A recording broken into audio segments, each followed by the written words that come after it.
សំឡេងទីក្រុងបង្កើនការយល់ដឹងនិងផ្សារភ្ជាប់ទំនាក់ទំនងជាមួយសាធារណជនលើបញ្ហានិងការអភិវឌ្ឍទីក្រុងសហការផលិតដោយអង្គការសមាគមធាងថ្នោតនិង VOD ឧបត្ថម្ភថវិកាដោយ Open Society Foundation មតិដែលបានបញ្ចេញនៅក្នុងកម្មវិធីនេះមិនឆ្លុះបញ្ចាំងពីទស្សនៈរបស់ម្ចាស់ជំនួយឡើយ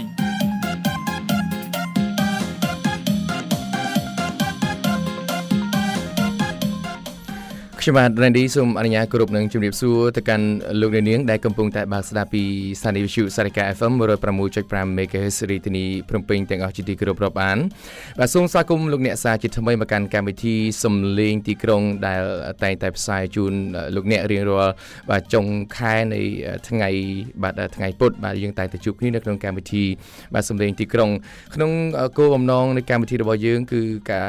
បង្កើននៃការយល់ដឹងនិងផ្សារភ្ជាប់ទំនាក់ទំនងជាមួយសាធារណជនលើបញ្ហានិងការអភិវឌ្ឍទីក្រុងផ្ទាល់តែម្ដងប្រធានបទថ្ងៃនេះយើងនឹងជជែកគ្នាទាក់ទងទៅនឹងសក្ខីកម្មនៃការ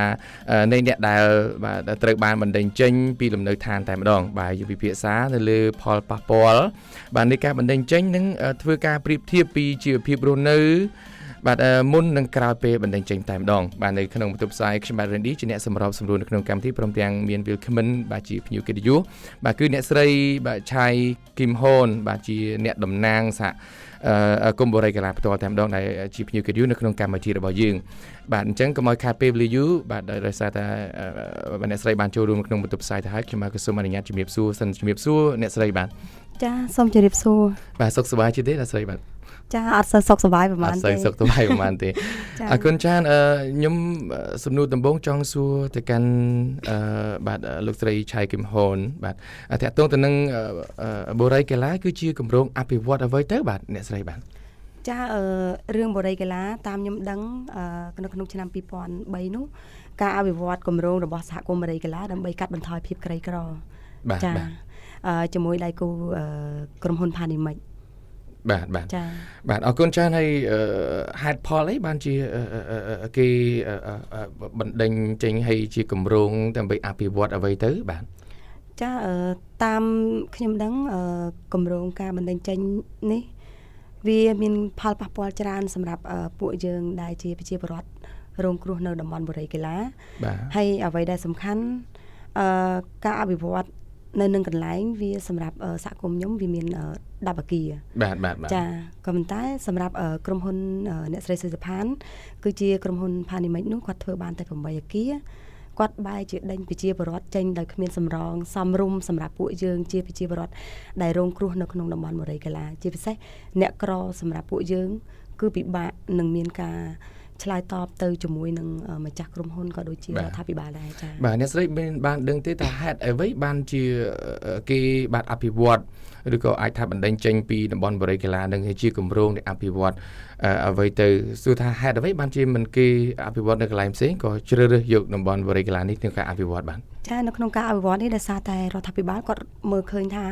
ប្រជាពលរដ្ឋនៅក្នុងសហគមន៍បូរីកីឡានោះមានតែ1776គ្រួសារទេអញ្ចឹងគាត់ត្រូវតែគាត់រកក្រុមហ៊ុនណាដែលបានអភិវឌ្ឍជាមួយនឹងសហគមន៍បូរីកីឡាជាតំបន់ក្រីក្រនេះអញ្ចឹងការអភិវឌ្ឍនោះគេរកឃើញជាក់ស្ដែងគឺត្រូវតែធ្វើ10អគារសម្រាប់ជូនប្រជាពលរដ្ឋ1776គ្រួសារដែលឡែកសម្រាប់ក្រុមហ៊ុនផានីមិចគាត់សាងសង់បានតែ8អគារទេគាត់ក៏ដេញប្រជាពលរដ្ឋចេញចំនួន384គ្រួសារដែលកំពុងតែរស់នៅទីនោះចាដោយគ្មានសំណងទេគឺយកពួកគាត់ទៅចាក់ចោលនៅភ្នំបាទនៅទួលសបូអានេះហើយដែលធ្វើឲ្យពួកយើងមានការងើបទាមទារតវ៉ាមកដល់សប្តាហ៍ថ្ងៃនេះបាទអរគុណច្រើនអ្នកស្រីខ្ញុំចង់ដឹងថាហេតុអ្វីបានជាប្រើពាក្យថាបណ្ដេញចេញអញ្ចឹងបាទចាពាក្យថាប្រើថាបណ្ដេញចេញនោះដោយសារតែការបណ្ដេញចេញនោះវាអត់មានសំណងសមរម្យសម្រាប់ពួកយើងជាប្រជាពលរដ្ឋនឹងទទួលយកបានចាហើយពេលហ្នឹងគេបានបើយើងក៏លេខទៅកាន់អតីតកាលវិញគេបានជំរាបជូនដំណឹងទៅដល់ប្រជាពលរដ្ឋដែលបានរស់នៅក្នុងសហគមន៍បូរីកីឡានឹងដែរឬទេរយៈពេលប្រមាណដែរដែលគាត់ប្រើប្រាស់ដូចជាការអំពើហិង្សាការបណ្ដេញចេញនេះបានអ្នកស្រីចាបើសិនជារំលឹកនៅដល់ពេលនោះពួកខ្ញុំនៅតែមានការក្តុកក្តួលនៅតែមានការឈឺចាប់ដោយសារតែការបណ្ដេញចេញរបស់សំណាក់ក្រុមហ៊ុនផានីមិចនោះធ្វើឲ្យពួកយើង ចងចាំហើយក៏មិនអាចបំភ្លេចបានដែរគឺការបណ្ដឹងចេញនោះគឺគ្មាននៃការកោះពីសាលាការណាឬមួយក៏គ្មានលិខិតជូនដំណឹងណាទេនៅពេលនោះពួកយើងកំពុងតែធ្វើការគ្រប់គ្នាទាំងអស់យើងអត់នឹកស្មានថាគេមានការដាក់កម្លាំងដល់តែ8ខណ្ឌយកមកបង្ក្រាបពួកយើងឈូសកំទេចដេញពួកយើងចេញចាប់ពួកយើងយកទៅដាក់នៅបោះចោលលើទួលសបូរនឹងភ្នំបាទ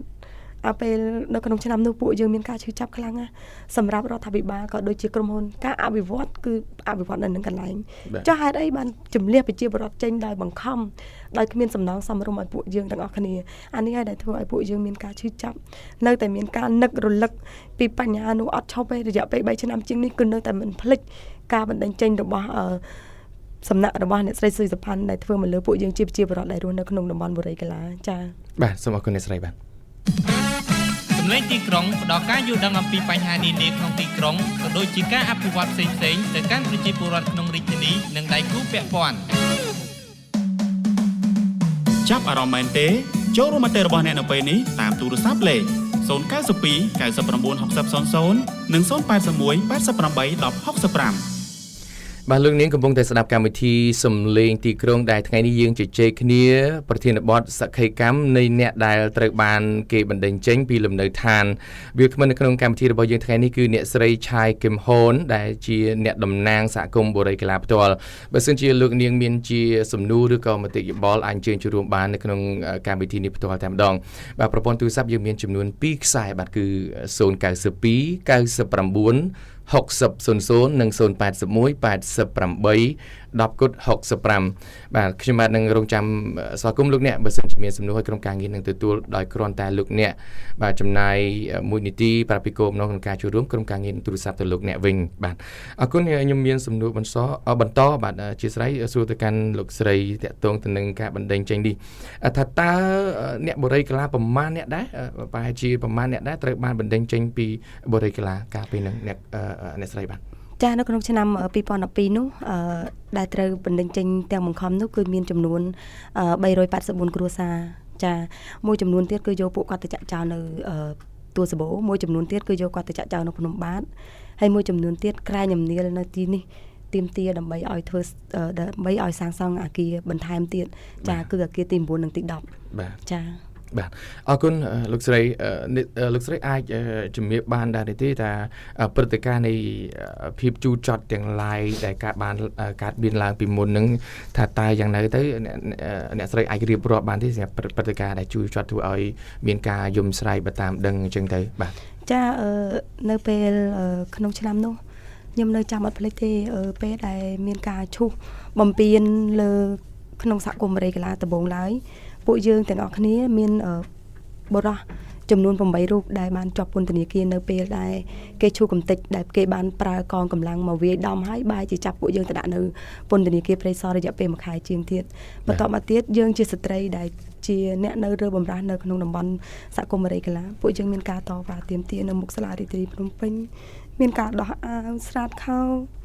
ហើយមិនត្រឹមតែប៉ុណ្ណោះចាប់ពួកយើងយកទៅដាក់នៅមណ្ឌលកែប្រែព្រៃស្ពឺគឺជាតំបន់មួយដែលគេហៅថាតំបន់មនុស្សឈួតមិននឹកស្មានថារដ្ឋាភិបាលក៏គាត់អាចធ្វើសម្រាប់ពួកយើងអញ្ចឹងបានសោះហើយមិនត្រឹមតែប៉ុណ្ណោះ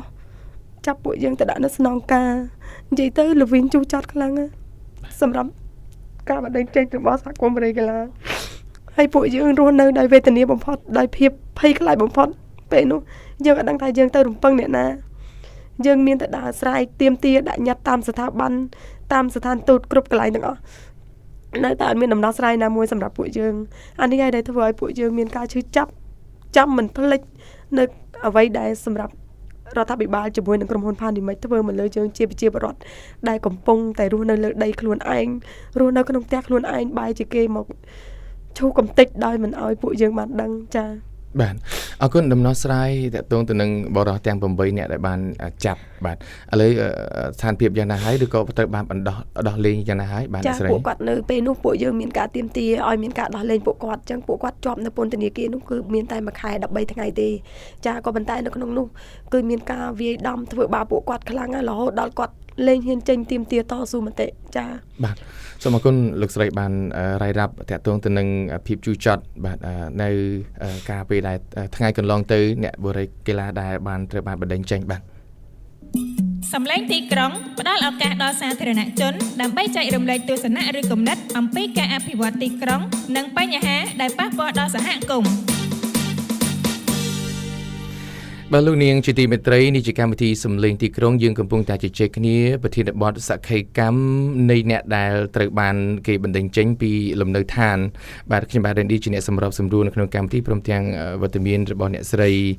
បាទឆាយគឹមហ៊ុនដែលជាអ្នកតំណាងសហគមន៍បរិយាកាសផ្ទាល់តែម្ដងជាវាគ្មិននៅក្នុងកម្មវិធីនេះឥឡូវនេះមានប្រិយមិត្តយើងចូលរួមលោកវណ្ណៈមកពីភ្នំពេញខ្ញុំបាទសូមអនុញ្ញាតទទួលតែម្ដងបាទសូមជម្រាបសួរលោកវណ្ណៈបាទ អឡូបាទជំរាបសួរ បាទលោកវណ្ណៈអរគុណលោកវណ្ណៈ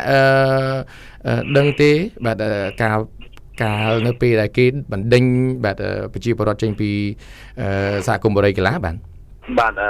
ដឹងដែរតាមរយៈសារព័ត៌មានណាបាទសូមគោរពដល់អ្នកស្រីផងបាទ ចាសូមជម្រាបសួរ បាទខ្ញុំមានចំណាប់អារម្មណ៍ដែរពីព្រោះថាឲ្យតែអភិវឌ្ឍនៅក្នុងសង្គមខ្មែរយើងប៉ះដីប្រជាពលរដ្ឋណាប្រជាពលរដ្ឋមិនដែរបានសេចក្តីសុខខ្ញុំចិត្តតែឆ្ងល់ហេតុអ្វីណាបានជាការអភិវឌ្ឍទៅហ្នឹងដើម្បីឲ្យប្រទេសជាតិរីកចម្រើនក៏ដូចជាអភិវឌ្ឍនៅបរិយាកាសអញ្ចឹងដើម្បីឲ្យអភិវឌ្ឍនៅកន្លែងហ្នឹងដើម្បីជីវភាពប្រជាពលរដ្ឋហ្នឹងទូទីតែទីបំផុតជីវភាពប្រជាពលរដ្ឋណាមានការលំបាកមែនទែនយើងមើលសាលារៀនភ្នំពេញគួរណាស់តែមានការពិចារណាថាសិក្សាឲ្យថាអាគារហ្នឹងណាត្រូវតែសង់10អាគារបានពេញលំនៅឋានប្រជាពលរដ្ឋ ប៉ុន្តែសាងសង់តែ8អាគារនៅ2អាគារទៀតអញ្ចឹងហើយវាមានការកង្វះខាតហើយរបស់ប្រជាពលរដ្ឋវាអត់នៅយើងធ្វើស្ថិតិប្រជាពលរដ្ឋហើយហ្នឹងហើយដល់ពេលអញ្ចឹងយើងធ្វើសាងសង់ប៉ុណ្ណឹងគួរតែវាគ្រប់គ្រាន់អត់គ្រប់គ្រាន់ហើយនៅតែឲ្យក្រុមហ៊ុនហ្នឹងដំណើរការទៅបានណាទៅបានមែនទេនៅសាលារៀនភ្នំពេញដែលយើងជាពិសេសតាពីអាណត្តិមុនណាប្រជាពលរដ្ឋក៏តវ៉ាហើយងាកមកសមត្ថកិច្ចទៀត ในការចេញទៅតវ៉ារបស់ប្រជាពលរដ្ឋហ្នឹងមានការរដ្ឋបិទមែនទែនណាជាពិសេសចាប់គេចាប់អីសេរីភាពរបស់គាត់ត្រូវបានធ្លាក់ចុះហើយខ្ញុំផ្អែកទៅលើប្រព័ន្ធតុលាការវិញគឺនៅពេលដែលគាត់ចង់ចាប់ថាសហគមន៍ដីធ្លីមួយណាគឺចាប់ពេលណាក៏បានហើយពាក្យបណ្ដឹងណារាល់ដែលបណ្ដឹងរបស់ក្រុមហ៊ុនដាក់ទៅណាគឺគាត់ធ្វើការលឿនមែនទែនតែរាល់បណ្ដឹងរបស់ ប្រជាពលរដ្ឋដែលដាក់ទៅណារាប់ខែបានតែគាត់ដោះស្រាយហើយក៏មិនដោះស្រាយផងគឺថាគាត់ថាมันគ្រប់គ្រាន់ផុសតាំងมันគ្រប់គ្រាន់អីចឹងទៅក៏មិនអាចដំណើរការបានអញ្ចឹងមកឆ្លុះបញ្ចាំងអំពីប្រព័ន្ធច្បាប់នៅក្នុងស្រុកខ្មែរយើងណាធូររលុងមែនទែនការពឹងផ្អែកទៅលើអច្ឆន្ទៈឬមួយក៏បកគលណាពិបាកមែនទែនបាទលោកវណ្ណៈចាប់អារម្មណ៍យ៉ាងណាដែរតើតើទៅនឹងជីវភាពរស់នៅរបស់ប្រជាពលរដ្ឋយើងនៅសហគមន៍បរិយាកាសសពថ្ងៃបាទខ្ញុំបានស្ដាប់សារព័ត៌មានក៏ដូចជាបទសម្ភាសន៍ខ្លះៗជាមួយនឹងសហគមន៍បរិយាកាសណាបានដឹងថាយ៉ាងណាពីមុនគាត់មានជីវភាពសមរម្យប៉ុន្តែឥឡូវគាត់អត់មានជីវភាពសមរម្យទេពីព្រោះអីគាត់មានពេលគ្រប់គ្រាន់ក្នុងការប្រកបមុខរបរចិញ្ចឹមថ្ងៃទេគាត់ប្រកបគាត់មានពេលតែ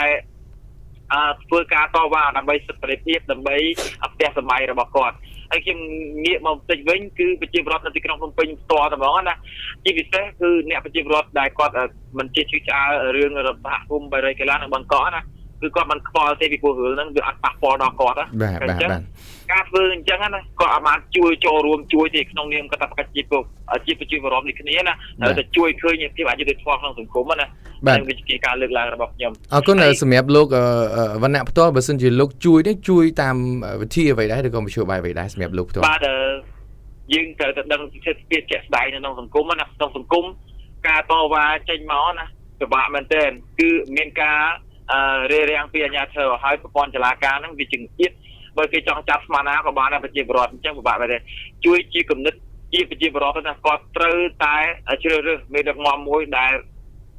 មានទស្សនវិស័យត្រឹមត្រូវដើម្បីការចូលរួមដោះស្រាយបញ្ហាប្រទេសជាតិអរគុណណាស់លោកវណ្ណៈស្ថានភាពពេលហ្នឹងគឺពិបាកមែនទេនៅក្នុងប្រទេសខ្មែរយើងណាបាទលោកវណ្ណៈមានសំណួរទេបាទអត់មានទេណា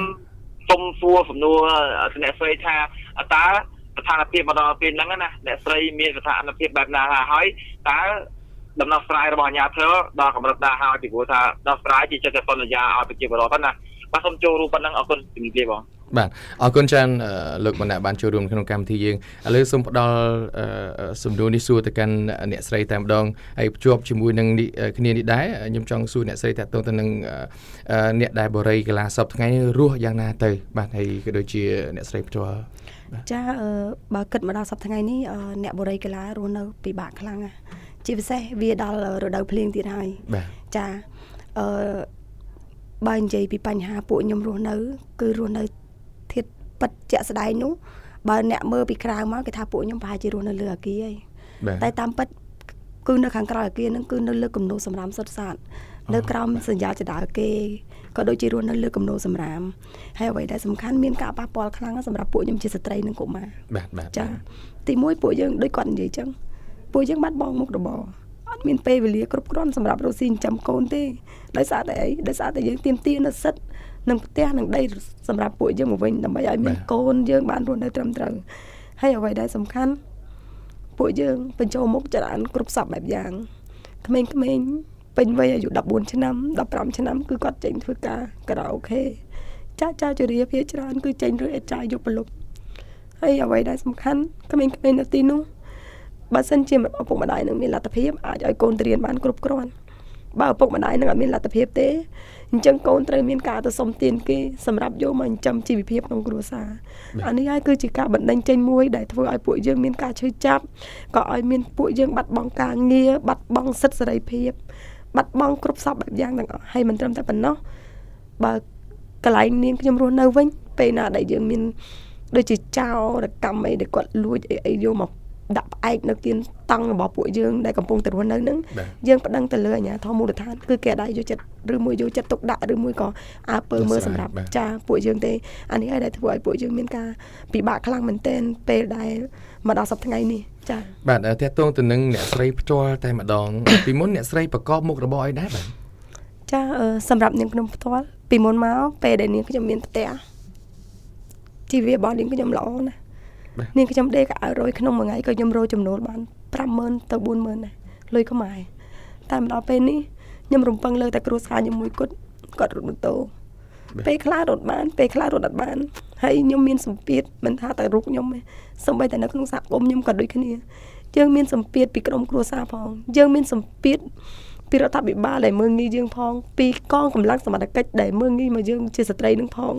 អញ្ចឹងពួកយើងរាល់ថ្ងៃបើគិតឲ្យចំទៅស្ត្រីអ្នកដែលតស៊ូមតិរាល់ថ្ងៃនេះសឹងថាមនុស្សឈួតបើយើងគិតឲ្យចំព្រោះពេលខ្លះពួកខ្ញុំអង្គុយនិយាយគ្នាអញ្ចឹងយើងមានអារម្មណ៍ថាយើងមានការក្តុកក្តួលយើងគិតពីបញ្ហាផ្ទះសម្បែងខ្លួនឯងគិតថាថ្ងៃណាមួយដែលពួកយើងត្រូវមានដំណោះស្រាយថ្ងៃណាមួយយើងមានផ្ទះរស់នៅឲ្យសមរម្យដូចគេកូនយើងថ្ងៃណាមួយដែលគាត់មានលទ្ធភាពទៅរៀនឲ្យបានទៀងទាត់ដូចគេអញ្ចឹងហើយពួកខ្ញុំរាល់ថ្ងៃនេះបើគិតឲ្យចំទៅយើងមិនដឹងថាថ្ងៃណាមួយយើងមានសេចក្តីរស់ដែលសុខសាន្តដូចគេទេ បាទលឺថាអ្នកស្រីបានជំរាបថាអ្នកបូរីកាឡាហ្នឹងពេលមានជាតង់ស្នាក់នៅក្នុងតង់មែនទេអ្នកស្រីទៅពេលភ្លៀងពេលយប់ពេលអីឬក៏នៅក្រោមចដាពេលភ្លៀងពេលអីទៅយ៉ាងណាទៅគាត់បានសម្រាកសម្រានយ៉ាងណាទៅអ្នកស្រីបានពេលណាដែលភ្លៀងតិចគាត់សម្រានបានតែបើភ្លៀងខ្លាំងខ្យល់ផងភ្លៀងផងគឺគាត់រត់គាត់នាំគ្នាកូនចៅអីចឹងទៅគាត់រត់មកនៅក្នុងអសញ្ញាផ្ទះថ្មអាគារគេហ្នឹងចាហើយពេលខ្លះទៅគាត់អ្នកខ្លះទៅកូនច្រើនពេកអត់ហ៊ានលើកកូនទេគាត់យកកាទេលយកអីចឹងគ្របពីលើកូនហ្នឹងដើម្បីធ្វើម៉េចឲ្យកូនហ្នឹងសម្រានបើថាពេលព្រឹកពេលល្ងាចភ្លៀងយើងអត់សូវពិបាកទេតែបើសិនជាពាក់កណ្ដាលយកភ្លៀងយើងពិបាកហើយទី1នោះមានអាសត្វល្អិតទូចហ្នឹងឡើងមកតាមអាអញ្ចឹងផ្ទះគាត់នឹងទៀតហើយអាក្រេយើងវាទៀបហើយយើងរស់នៅពីក្រោយសម្រាមទាំងអស់ពីមុនលើហ្នឹងខ្ញុំនៅចាំអត់ភ្លេចទេអ្វីដែលខ្ញុំធ្វើដំបូងឡើយដែលអ្នករស់នៅក្នុងតង់ហ្នឹងគឺរស់លើគំនូរសម្រាមសុទ្ធសាធក្នុងពេលនោះការញ៉ាំបាយរបស់ពួកយើងបាយមួយចានគឺរុយស្មើនឹងមួយចានហើយចាហើយអ្វីដែលសំខាន់នោះមកដល់ពេលនេះនៅតែពួកយើងនៅរស់នៅលើគំនូរសម្រាមដដែលដោយសារអីដោយសារតែគំនូរសម្រាមហ្នឹងគឺគេដាក់នៅជាប់តង់ពួកយើងហ្នឹងហ្មងអត់មានដំណោះស្រាយណាទេអ្នកស្រីមើលឮថាឆ្នាំទៅហ្នឹងរស់នៅបែបអញ្ចឹងដែរហើយមកដល់ពេលនេះក៏នៅតែបន្តនៅលើនឹងដែរអត់តមានដំណោះស្រាយណាទេចាបាទអរគុណអ្នកស្រីបាទសំឡេងទីក្រុងផ្ដល់ឱកាសឲ្យសកម្មជនសហគមន៍និងអ្នកពាក់ព័ន្ធបញ្ចេញមតិតាមប្រព័ន្ធផ្សព្វផ្សាយ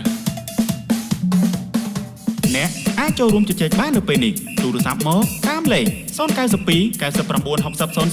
និង081 88 1065បាទអរគុណច្រើនដល់នេះមានប្រិមិត្តយើង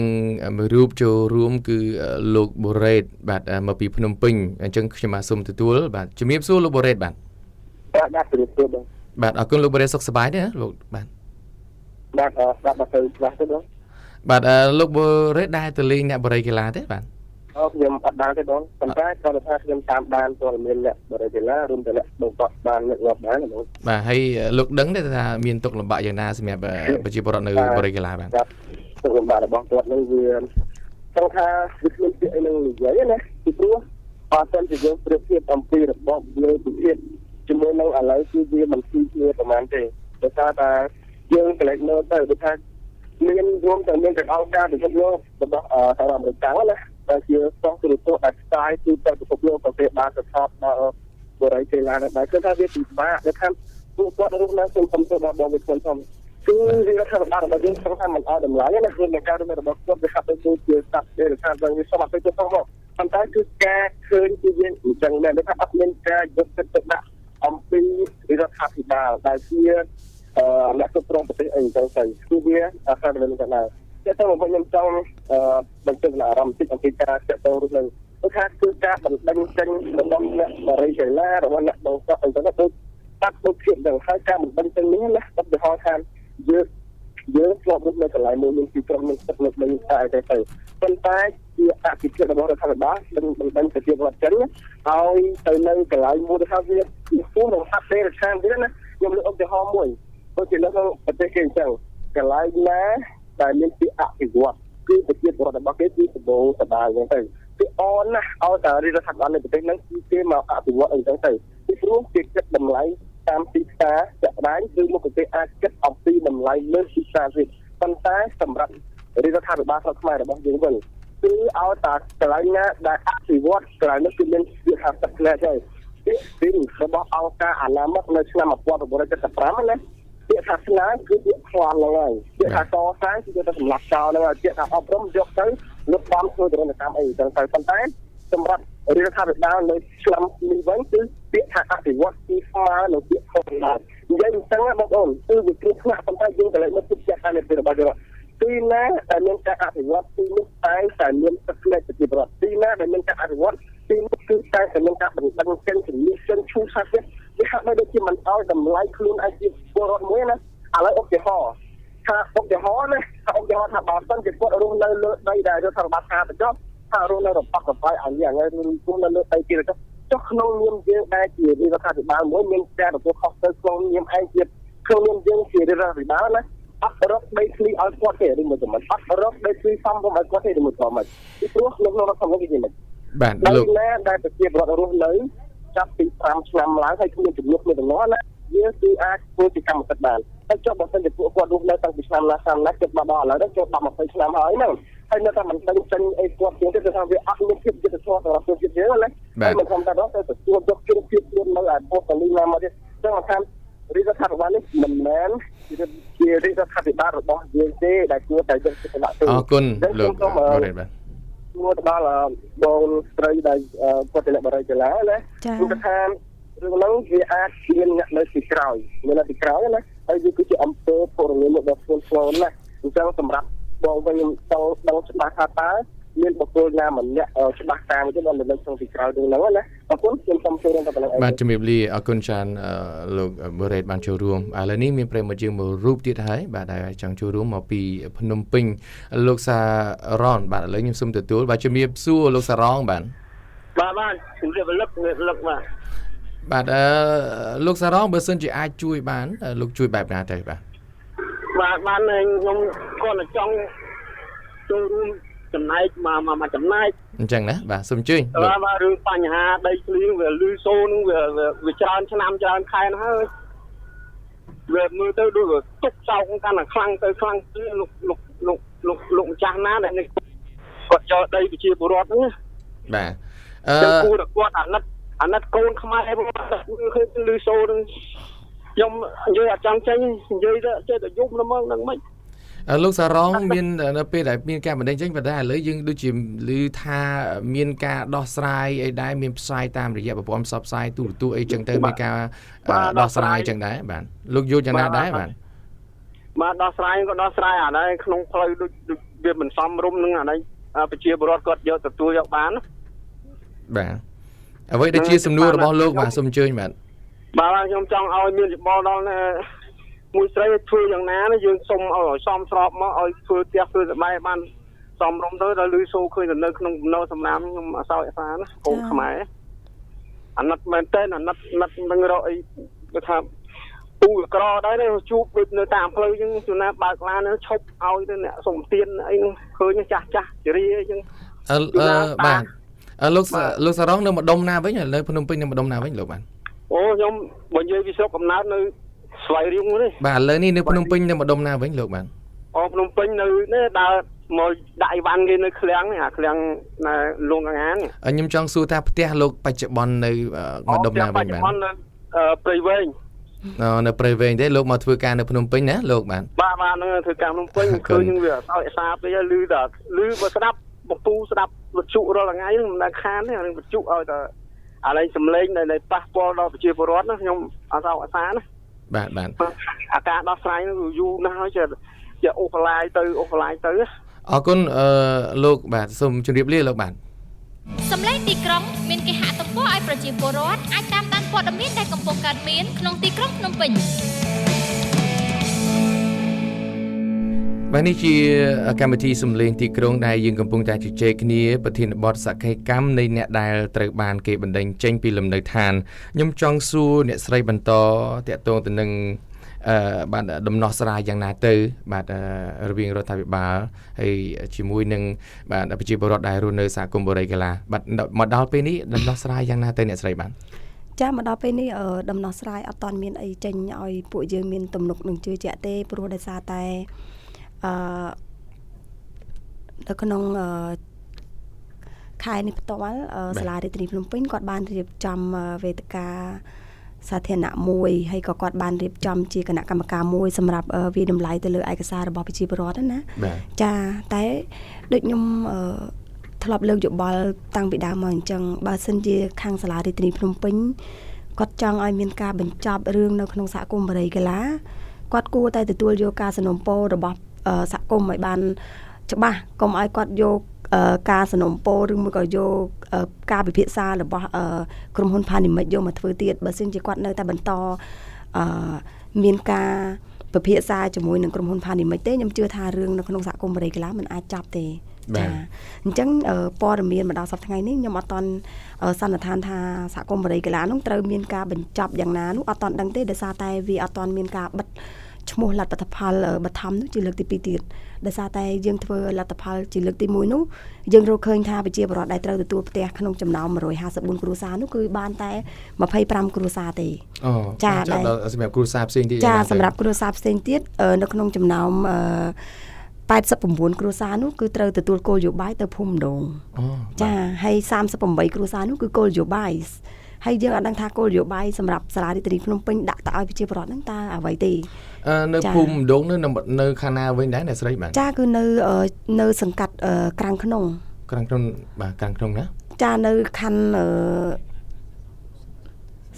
សានសុកបាទហើយសម្រាប់អ្នកនៅបរិយាកាឡាបាទនៅស្ថេសលគាត់ព្រមទៅខាងនោះទេបាទចាភាគច្រើនអ្នកដែលគាត់មានឯកសាររឹងមាំគឺគាត់ត្រូវតែទាមទារនៅក្នុងសហគមន៍បរិយាកាឡាចាអ្នកដែលគាត់មើលឃើញថាខ្លួនគាត់មិនអាចនឹងទទួលនៅបរិយាកាឡាទេគាត់មានការសំណូមពររបស់គាត់ថានឹងទៅភូមិម្ដងក៏ប៉ុន្តែគាត់ទទួលយកបានទីតាំងនៅភូមិម្ដងតែផ្ទះនៅភូមិម្ដងគាត់អាចយកបានទេដោយសារនៅទីនោះវាទូចវាបានតែ4គុណនឹង5ម៉ែត្រចាអញ្ចឹងគាត់អាចយកបានទេព្រោះគាត់ចង់គាត់ថាការអភិវឌ្ឍគឺគាត់នៅចាំមិនភ្លេចគេបំបត្តិភាពក្រីក្រហើយអ្វីដែលសំខាន់មកដល់ពេលនេះអាដាមប៉ាសុជីតវង្សគាត់ថាពេលណាដែលគាត់រកកន្លែងឲ្យប្រជាពលរដ្ឋនៅមិនអាចយកប្រជាពលរដ្ឋទៅចាក់ចោលភ្នំបាទឬក៏ទួលសបោអីទៀតទេគាត់នឹងរកកន្លែងណាដែលមានរចនាសម្ព័ន្ធទឹកភ្លើងមានកន្លែងមន្ទីរពេទ្យមានសាលារៀនសម្រាប់ឲ្យប្រជាពលរដ្ឋនឹងទៅរស់នៅឲ្យសមរម្យអញ្ចឹងខ្ញុំសង្ឃឹមថាសាលារាជធានីភ្នំពេញក៏ដូចជាអាដាមប៉ាសុជីតវង្សគាត់គួរតែពិចារណាពីបញ្ហារបស់ប្រជាពលរដ្ឋដែលបានលើកដាក់សំណើទៅគាត់អញ្ចឹងប្រជាពលរដ្ឋសុំនៅទីនោះគឺសុំឲ្យផ្ទះ2ធ្វើ1ចាសម្រាប់ឲ្យគ្រួសារគាត់រស់នៅឲ្យបានសមរម្យហើយគាត់សុំថាវិការបន្ថែមពីលើដើម្បីពេលដែលគាត់ទៅដើម្បីឲ្យមានជីវភាពរបស់គាត់ធូរធារវិញព្រោះរយៈពេល3ឆ្នាំជាងនេះគ្រួសារគាត់នីមួយៗគឺមានការជំពាក់បំណុលគេមានការជំពាក់លុយរដ្ឋជំពាក់លុយអង្គការគ្រប់សពបែបយ៉ាងអញ្ចឹងអ្វីដែលគាត់ទាមទារខ្ញុំជឿថាសាលារាជធានីភ្នំពេញគួរតែផ្ដល់ឲ្យគាត់ព្រោះគាត់ទាមទារអត់ខុសទេអ្វីដែលខ្ញុំចង់ថាអត់ខុស បើសិនជាអ្នកស្រីសុយសុផានគាត់ឲ្យអ្នកស្រីសុយសុផានធ្វើគោរពនៅកិច្ចសន្យាធ្វើពីអគារសម្រាប់ពួកគាត់អានោះទៅតែសាលារាជធានីភ្នំពេញខ្លាចថាពិបាកដោះស្រាយដោយសារតែក្រុមហ៊ុននោះខ្ញុំគិតថាប្រហែលជាគាត់មានខ្នងបង្អែកណាមួយដែលយើងមិនអាច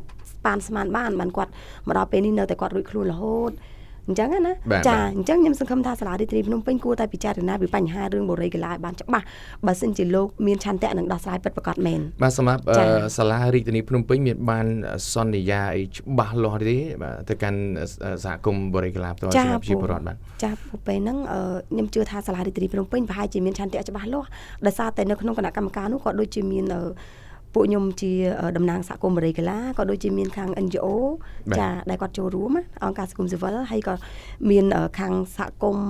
អតីតសហគមន៍ចាស់ហើយក៏ដូចជាមានខាងសាលារាជធានីភ្នំពេញដឹកនាំដោយលោកយ៉ាដាផ្ទាល់ហើយក៏ដូចជាមានក្រុមហ៊ុនតំណាងឲ្យក្រុមហ៊ុន Panic ហើយក៏ជាខាងដូចជាមានភូមិឃុំអីក៏បានចូលរួមសង្កាត់ខណ្ឌអីគាត់ចូលរួមទាំងអស់នៅក្នុងវេទិកាដែលគេរៀបចំជាគណៈកម្មការនោះចាហើយគាត់មានឲ្យមានប្រជាពលរដ្ឋមានអំណះអំណាងហើយមានស័ក្តិសិទ្ធិហើយខ្ញុំសង្ឃឹមថាសាលារាជធានីភ្នំពេញគាត់នឹងពិភាក្សារឿងនេះឲ្យបានច្បាស់ឲ្យបានលម្អិតមុននឹងយកពួកយើងចេញពីបរិយាកាសបាទស្ដាប់ទៅហាក់ដូចជាល្អប្រសើរខ្លះដែរអ្វីទៅដែលជាការរំពឹងទុកបាទរបស់អ្នកស្រីសម្រាប់ថ្ងៃក្រោយទៀតបាទចាការរំពឹងទុករបស់ពួកសម្រាប់នាងខ្ញុំផ្ទាល់គឺរំពឹងតែមួយគត់សង្ឃឹមថាសាលារាជធានីភ្នំពេញនឹងរកដំណោះស្រាយណាមួយសម្រាប់បងប្អូនខ្ញុំដែលកំពុងតែរស់នៅវេទនារយៈពេល3ឆ្នាំជាងដោយសារតែក្រុមហ៊ុនរំលោភបំពាននេះខ្ញុំជឿជាក់ថាសាលារាជធានីភ្នំពេញនឹងធ្វើយ៉ាងណាយកពួកគាត់ទៅឲ្យបានត្រឹមត្រូវកុំឲ្យចាប់បង្ខំកុំឲ្យធ្វើបាបពួកគាត់តទៅទៀតចាខ្ញុំសង្ឃឹមនឹងជឿជាក់ព្រោះដោយសារតែខ្ញុំសូមលើកទៅសារអាដាមប៉ាសុជីតវងទីចាស់ពេលដែលគាត់បានការតំណែងរយៈពេលប្រហែលខែនេះពួកនាងខ្ញុំក៏ដូចជាតំបន់ផ្សេងបានទៅជួបប្រជុំជាមួយនឹងគាត់ណាតែសម្រាប់អាដាមកាយយុតិមាវិញពេលណាដែលពួកខ្ញុំទៅដល់មុខសាលារាជធានីភ្នំពេញនោះមានតែប្រើកងកម្លាំងប្រដាប់អាវុធមកបង្ក្រាបមកបាញ់ទឹកមកធ្វើបាបពួកយើងគ្រប់សពបែបយ៉ាងអាការដំណោះស្រាយសម្រាប់ពួកយើងអត់មានចាបាទសូមអរគុណឥឡូវនេះមានប្រិមត្តយើងចូលរួមបាទសុធានីមកពីកំពង់ធំបាទខ្ញុំសូមទទួលតែម្ដងជំរាបសួរសុធានីបាទជំរាបសួរបាទជំរាបសួរបងអូនស្រីបងអូនស្រីមានមតិយោបល់យ៉ាងណាឬក៏មានសំណួរសូមអញ្ជើញបាទដោយសង្ខេបបាទចាអរគុណបងហើយក៏ជំរាបសួរបងស្រីវិស្មិនផងដែរចាជំរាបសួរបាទចាខ្ញុំអត់មានជំរាបអីច្រើនទេព្រោះប្រិយមិត្តគាត់បានប្រជិញមតិយោបល់ទៅច្រើនមកដែរតែខ្ញុំចង់សួរបងស្រីថាចាកាលណាយើងធ្វើអញ្ចឹងរាល់ថ្ងៃខ្ញុំស្ដាប់តែខ្ញុំមើលតាមព័ត៌មានមួយចំនួនបរិយាកាសបងតក់ឡពីហើយនិយាយជារឿងដដែលដែលពលរដ្ឋថាវិបាលខ្មែរយើងអត់តោះថាចាញ់រឿងកន្លែងចឹងចាតែខ្ញុំចង់សួរបងស្រីថាបើសិនយើងបន្តមកយើងធ្វើអញ្ចឹងហើយដោយថាយើងធ្វើបាតកម្មជាហោហាយអញ្ចឹងបងស្រីតើបើសិនជាអត់មានដំណោះស្រាយតើបងស្រីគិតធ្វើអ្វីទៀតបន្តទៅមុខទៀតណាគេដោះស្រាយតើបងអូនបាទចាគេដោះស្រាយកំពុងតែដោះស្រាយតើបងអូនបាទអត់ឃើញដោះស្រាយទេបងខ្ញុំមើលថាអត់ឃើញទេមកពិបាកមែនតើឡាយណាខ្ញុំមើលអត់ឃើញដោះស្រាយទេព្រោះរឿងដាលទេដោះស្រាយស្អីបើដោះស្រាយប្រជាពលរដ្ឋខ្មែរចាំបាច់កូនខ្មែរតូចអីទៅរើសសម្រាមស៊ីរើសអីស៊ីវាច្រើនហើយកណ្ដាលខំក្បាលគ្នាទៀតអាខ្លះកើតកូនមកអត់មានទឹកដោះឲ្យកូនបាយទៀតព្រោះកាត់វិតិចណាបើនៅកន្លែងហ្នឹងចឹងខ្ញុំចង់ជួយយោបល់បងស្រីតែប៉ុណ្្នឹងឯងតែទោះជាយ៉ាងណាក៏ដោយខ្ញុំក៏ត្រូវតែលើកទឹកចិត្តបងស្រីនិងសហគមន៍បរិយាកាសបងតក់ឡពីងទាំងអស់ព្រោះយើងជាសញ្ជាតិខ្មែរដូចគ្នាយើងធ្វើអ្វីណាបើចង់ឲ្យគេជួយតើយើងនឹងជួយខ្លួនយើងហើយយើងងើបប្រាក់ត្រាំទាំងអស់គ្នាបានធ្វើទៅបានតែអាខ្លះខាងអត់ទាន់ដល់ឡាយចេះយើងផងយើងបាច់ចាំជួយក៏យើងកំកិតអញ្ចឹងយើងត្រូវជួយទាំងអស់គ្នាឡើយអរគុណសុធានីណាអរគុណជម្រាបលាសុខសប្បាយបងខ្ញុំសូមអនុញ្ញាតទទួលប្រិមត្តយើងបន្តទៀតបងដានីបាទមកពីភ្នំពេញជម្រាបសួរបងដានីបាទជំរាបសួរអូនបាទអរគុណបងដានីសុខសប្បាយទេបាទចាសុខសប្បាយធម្មតាបងមានអ្វីចូលរួមជាសំណួរឬក៏មតិយោបល់ឬក៏សួរទៅកាន់បងស្រីសុំជឿសួរទៅអ្នករងគ្រោះបរិយាកាសចាជាអាចយុទ្ធសាស្ត្ររបស់រដ្ឋាភិបាលលោកហ៊ុនសែនចង់សួរបានចាអ្នកបរិយាកាសនោះសង្ឃឹមនេះថាសាលាក្រុងដោះស្រាយឲ្យបានមានជំនឿឯងខ្ញុំចង់សួរមានជំនឿដែរទេបាទហើយសំណួរទី2ខ្ញុំចង់សួរថាអញ្ចឹង បើសាលាក្រុងមិនដោះស្រាយឲ្យបានតើ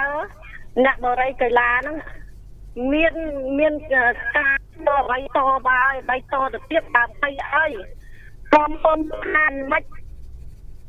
ដោះស្រាយរឿងអាគារទៀតឲ្យអ្នករងគ្រោះបរិយាកីឡាចាហើយខ្ញុំតាមមកថាអញ្ចឹងខ្ញុំតែលោកហ៊ុនសែនថានិយាយថាចាស់អ្នកមួយបាទបងស្រីហៅកន្លែងណាមានសេវាតិចបងដានីបាទស្ដាប់មិនសូវបានដោយសារតែខ្សោយសេវាបាទអរគុណបាទប្រហែលជាដាច់ហើយបាទសម្លេងទីក្រុងផ្ដល់ការយល់ដឹងអំពីបញ្ហានានាក្នុងទីក្រុងក៏ដូចជាការអភិវឌ្ឍផ្សេងៗទៅកាន់ប្រជាពលរដ្ឋក្នុងរាជធានីនិងដៃគូពាក់ព័ន្ធបាទនេះជាកម្មវិធីសម្លេងទីក្រុងដែលយើងកំពុងតែជជែកគ្នាប្រធានបទបាទសក្ខីកម្មនៃអ្នកដែលត្រូវបានបណ្ដេញចេញពីលំនៅឋានខ្ញុំបាទសូមផ្ដល់សំណួរបាទពីប្រិមិត្តយើងសួរទៅកាន់លោកស្រីបន្តទៀតខ្ញុំសូមរំលឹកសារជាថ្មីសម្រាប់បងស្រីដានីគាត់បានមានសំណួរថាតើមានជំនឿចិត្តដែរទេបាទសម្រាប់ប្រជាពលរដ្ឋនៅសហគមន៍បរិយាកាឡាតើមានការដោះស្រាយតើមានជំនឿចិត្តដល់កម្រិតណាដែរបាទសម្រាប់រូបខ្ញុំផ្ទាល់ការឲ្យមានជំនឿចិត្តនោះគឺយើងអត់មានជំនឿចិត្តដល់តែ 100% នោះទេយើងមានត្រឹម 50% ដើម្បីយើងទុក 50% ទៀតសម្រាប់ពេលណាដែលរឿងហ្នឹងមិនអាចដំណើរការទៅមុខទេពួកយើងនៅតែមានការទៀមទានៅតែមានកម្លាំងចិត្តដើម្បីតស៊ូដើម្បីធ្វើម៉េចទៀមទាឲ្យសាលារាជធានីភ្នំពេញក៏ដូចជារដ្ឋាភិបាលដើម្បីដោះស្រាយឲ្យពួកយើងយ៉ាងម៉េចឲ្យបានឆាប់ចប់នៅបញ្ហានេះអញ្ចឹងយើងក៏មិនទាន់មានសេចក្តីទុកចិត្តទៅលើសាលារាជធានីទាំងស្រុងដែរព្រោះដោយសារកន្លងមកយើងធ្វើការជាមួយសាលារាជធានីភ្នំពេញរយៈពេល2ដងនេះយើងមានការរំពឹងទុកខ្លះសម្រាប់សាលារាជធានីភ្នំពេញដោយសារតែមើលទៅពួកគាត់ដូចជាមានឆន្ទៈសម្រាប់ពួកយើងក៏ពិតមែនហើយមិនត្រឹមតែពួកខ្ញុំទេគឺតំបន់ដូចជាតំបន់ផ្សេងៗក៏ឃើញគាត់ហៅតំណាងមកពិភាក្សាពីបញ្ហាហ្នឹងដែរខ្ញុំមើលឃើញថាកន្លងមករយៈពេលប្រហែលខែនេះហាក់បីដូចជាមានការប្រែប្រួលអញ្ចឹងបានពួកយើងទាំងអស់គ្នាមិនមែនសង្ឃឹមជឿជាក់ទៅលើសាលារាជធានីទាំងស្រុងទេបើសិនឲ្យយើងសង្ឃឹមនឹងជឿជាក់លុះត្រាណាតែបកគលរបស់ដែលពួកយើងត្រូវការហ្នឹងមកដល់ដៃពួកយើងហ្នឹងបានពួកយើងជឿជាក់ថាសាលារាជធានីភ្នំពេញគាត់ពិតជាមានឆន្ទៈដោះស្រាយជូនពួកយើងពិតប្រាកដមែនបាទសម្រាប់ប្រជាពលរដ្ឋនៅសហគមន៍បរិយាកាឡាឥឡូវនេះគឺបានចង់ត្រឹមតែសាងសង់ពីអគារបន្តទៀតឬក៏ចង់សំណុំពរអ្វីផ្សេងទៀតទេបាទសម្រាប់បងស្រីផ្ទាល់ឬក៏ដូចជាតំណាងផ្ទាល់បាទចាសម្រាប់ពួកយើងផ្ទាល់គឺយើងចង់តែសុំសំណុំពរឲ្យរដ្ឋាភិបាលក៏ដូចជាសាលារាជធានីភ្នំពេញជំរុញទៅឲ្យអ្នកស្រីសុយសុផានសាងសង់អគារ2ហ្នឹងសម្រាប់ពួកយើងណាក៏ប៉ុន្តែការតស៊ូរបស់ពួកយើងខ្ញុំនៅតែចាំមិនភ្លេចថាពេលដែលពួកខ្ញុំឡើងទៅទាមទារនៅសាលារាជធានីភ្នំពេញសួរពីបញ្ហាអគារ2នេះមិនដែរចេញសោះកន្លែងនឹងហើយដែលពួកខ្ញុំកំពុងតែមានការឆ្ងល់ថាមូលហេតុអីបានអាគារទាំងពីរហ្នឹងមិនចេញហើយក៏មិនប្រាប់ប្រជាពលរដ្ឋថាមូលហេតុអីបានមិនធ្វើអាគារពីរហ្នឹងបន្ថែមសម្រាប់ឲ្យប្រជាពលរដ្ឋតើវាខុសកន្លែងណាហើយអ្វីដែលសំខាន់នោះសាលារាជធានីភ្នំពេញមន្ត្រីមួយណាក៏មិនដែលបានឆ្លើយតបពីបញ្ហាហ្នឹងដែរអញ្ចឹងយើងសង្ឃឹមថាក្នុងថ្ងៃនេះការសំណូមពររបស់ពួកយើងគឺសូមឲ្យសាលារាជធានីភ្នំពេញក៏ដូចជារដ្ឋាភិបាលគួរតែជំរុញទៅឲ្យអ្នកស្រីសុយសុផាន់សាងសង់អគារនឹងបន្ថែមសម្រាប់ពួកយើងជាជាងយកពួកយើងទៅចាក់ចោលនៅកន្លែងផ្សេងៗទៀតបាទបើសិនជាសាងសង់ពីអគារនឹងហើយប្រហែលជាអត់មានបញ្ហាទេហើយឮថា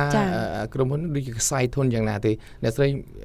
យល់យ៉ាងណាដែរបាទចាសម្រាប់ក្រុមហ៊ុន Panimax នេះគាត់បានអះអាងថាខ្លួនគាត់នឹងខ្សែធនតាំងពីក្នុងឆ្នាំ2011ម៉េចចាគាត់ថាគាត់ខ្សែធនគាត់មិនអាចសាងសង់អគារបន្ថែមសម្រាប់ជូនសហគមន៍ពួកយើងទៀតទេហើយអ្វីដែលយើងរកឃើញនោះយើងគិតថាការខົບខិតជាប្រព័ន្ធនេះហើយដែលធ្វើឲ្យពួកយើងមានការសោកស្ដាយមូលហេតុអីមូលហេតុដោយសារតែអ្នកនៅពីក្រោមរហូតដល់ថ្នាក់លើគាត់ខົບខិតគ្នាចាចងប្រព័ន្ធគ្នាពុកអលួយនេះហើយបើសិនជាថ្នាក់ដឹកនាំយើងគាត់រកឃើញពីបញ្ហាពុកអលួយនៅក្នុងតំបន់បរិយាកាឡាក៏ដូចជាគាត់សើរើពីបញ្ហាពីអាណត្តិមុនណាពីអាយដាមកែវជុតិមាមុនមករហូតដល់ពេលនេះខ្ញុំជឿថាប្រហែលជារឿងបរិយាកាឡាអាចបញ្ចប់ពីបញ្ហាចំនួនដីធ្លីនឹងឲ្យបានសមរម្យសម្រាប់ពួកគាត់ក៏ប៉ុន្តែបើសិនជាខាងរដ្ឋាភិបាលនៅតែប្រងើយកន្តើយមិនរកហេតុផលឬគល់ពីការពុករលួយរបស់នៅក្នុងតំបន់សហគមន៍បរិយាកាឡាទេខ្ញុំជឿថាពួកខ្ញុំនៅតែរងការអត់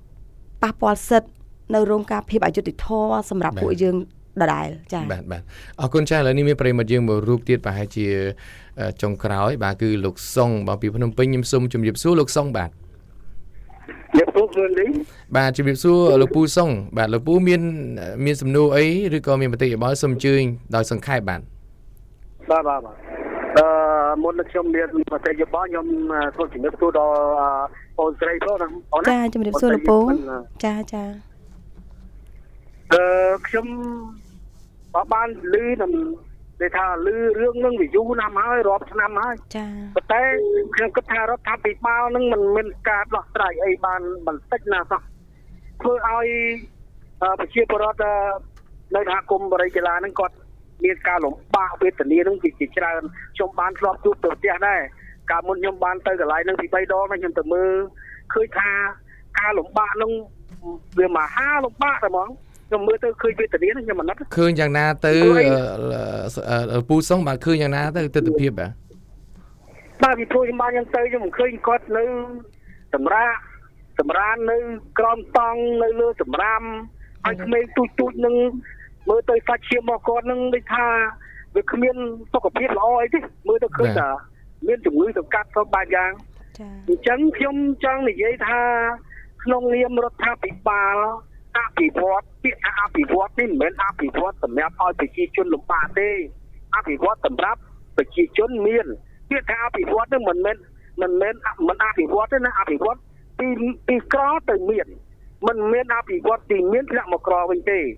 អញ្ចឹងសូមឲ្យរដ្ឋាភិបាលនឹងជ្រាបជាព័ត៌មានថាអភិវឌ្ឍពីក្រទៅមានពីលំបាកទៅសំណុកមិនមែនពីលំបាកពីសំណុកមកលំបាកទេណានឹងខ្ញុំសូមជម្រាបអញ្ចឹងខ្ញុំសូមឲ្យរដ្ឋាភិបាលនឹងមេត្តាមើលផងព្រោះជាជាតិខ្មែរដូចគ្នាទេយើងអភិវឌ្ឍសម្រាប់តែអ្នកមានលុយและមានអំណាចក៏មិនបានដែរពីព្រោះយើងមានអំណាចក៏ពីព្រោះមកពីអ្នកដែល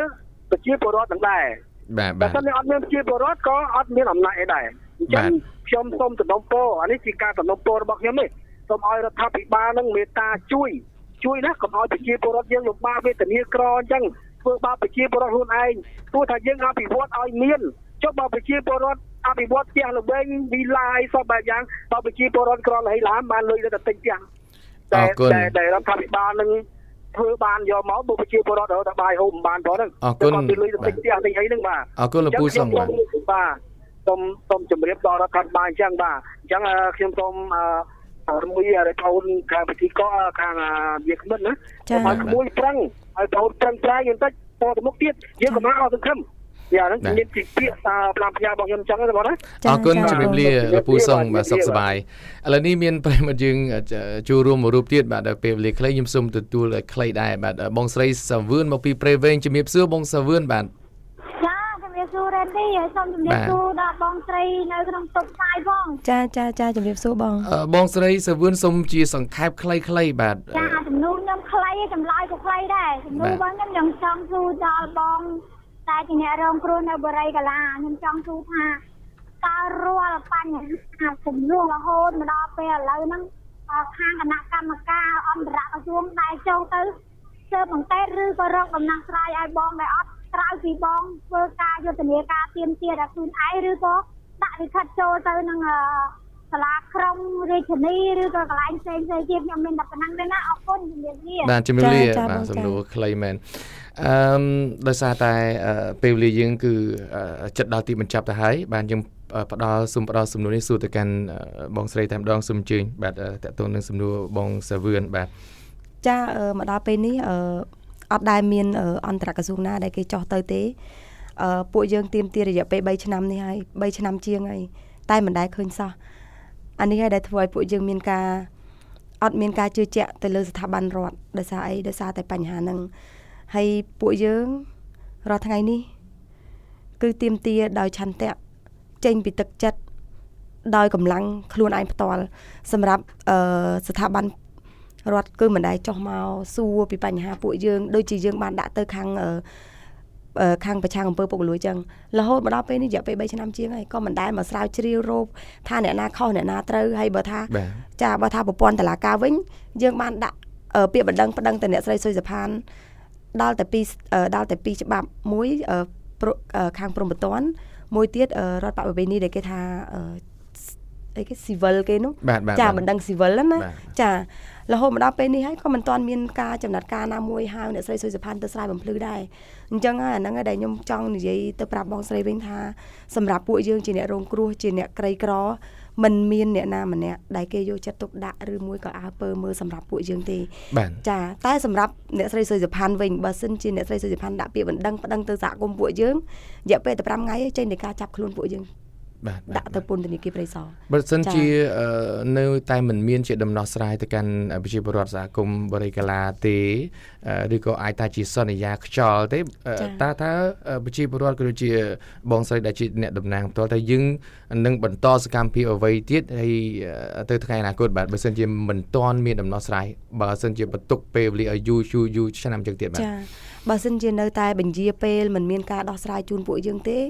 ពួកយើងនឹងរៀបចំជាយុទ្ធសាស្ត្រថ្មីមួយទៀតដើម្បីទាមទារធ្វើយ៉ាងណាក៏ដោយត្រូវតែឲ្យមានដំណោះស្រាយសម្រាប់ពួកយើងដោយសារពួកយើងមើលឃើញថានៅក្នុងសហគមន៍បរិយាកាឡាពួកគាត់ទាមទាររាល់ថ្ងៃនេះគឺអត់ខុសទេព្រោះគាត់ទាមទារនៅក្នុងកិច្ចសន្យារបស់គាត់10អគារអញ្ចឹងខ្ញុំជឿជាក់ថាមិនខុសទេហើយអ្វីដែលនាយករដ្ឋមន្ត្រីគាត់បានលើកប្រសាសន៍ខ្ញុំជឿថាគាត់នឹងដឹងពីបញ្ហាពួកខ្ញុំព្រោះគាត់បាននិយាយនៅក្នុងកម្មវិធីមួយគាត់បានប្រើសម្ដីថាអ្នកតវ៉ាគឺមុខដែរអញ្ចឹងបើសិនជានាយករដ្ឋមន្ត្រីគឺឈប់ចង់ឲ្យមានបន្តមុខដែរពាក់អាវដែរខ្ញុំជឿជាក់ថាគាត់ធ្វើយ៉ាងណាឲ្យមានការដោះស្រាយជូនសហគមន៍ដែលកំពុងតែរងគ្រោះនៅតំបន់នៅក្នុងខ្ញុំចង់និយាយរួមថាឲ្យតែមាន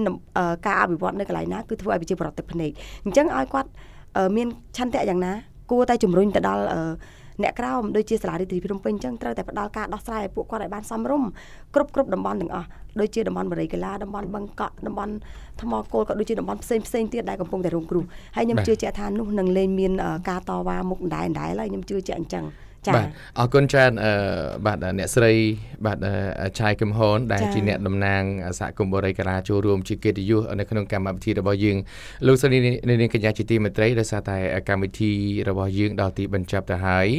យើងនឹងជួបលោកអ្នកនៅក្នុងកម្មវិធីសម្លេងទីក្រុងនេះរៀងរាល់ចុងខែនៃថ្ងៃពុធបន្តទៀតដែលមានផ្សាយផ្ទាល់ជូនលោកអ្នកហើយអធិស្ឋានផងបើសិនជាប្រិមត្តយើងព្យាយាមទូរស័ព្ទចូលរួមដែលក្រុមការងារមិនបានទទួលដោយសារតែប្រិមត្តច្រើនពេកអរគុណពេលនេះខ្ញុំបាទសូមថ្លែងអរគុណសម្រាប់ក្រុមការងារដែលបានចូលរួមជួយច្រើនបាទអរគុណហើយអធិស្ឋានបើសិនជាមានខុសឆ្គងកើតឡើងដល់អចេតនាពេលនេះខ្ញុំបាទ Randy ជាអ្នកសម្របសម្រួលនៅក្នុងកម្មវិធីផ្ទាល់ព្រមទាំងអ្នកស្រីសូមអរគុណសូមគោរពលាបាទចា៎កម្មវិធីសម្លេងទីក្រុងមានផ្សាយផ្ទាល់នៅវិទ្យុសារកា FM 106.5 រាជធានីភ្នំពេញថ្ងៃពុធម៉ោង 9 ដល់ម៉ោង 10 ព្រឹករៀងរាល់សប្តាហ៍ចុងខែលោកអ្នកនាងក៏អាចស្ដាប់ការផ្សាយផ្ទាល់កម្មវិធីសម្លេងទីក្រុងតាមរយៈគេហទំព័រ www.vodhotnews.com